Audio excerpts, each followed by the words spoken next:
আসসালামু আলাইকুম। আপনারা সবাই কেমন আছেন? তো আমি আপনাদের মাঝে কথা বলবো তো আমাদের সরকার নিয়ে।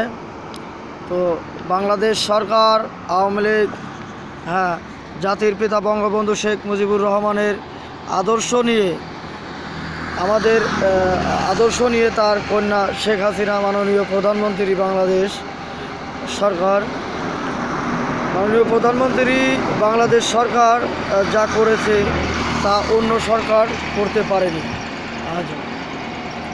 যেমন আমাদের দেশে অনেক রাস্তাঘাট, হ্যাঁ, অনেক রাস্তাঘাট পিচ করে দিয়েছে, মসজিদ, মাদ্রাসা, স্কুল, কলেজ, হ্যাঁ, সব কিছুই উন্নত করে দিয়েছে, আগের থেকে অনেক উন্নত হয়েছে। আপনারা যখন অনেক বিভিন্ন যে যার এলাকায় যাওয়া আসা করেন, দেখবেন প্রত্যেকটা রাস্তাঘাট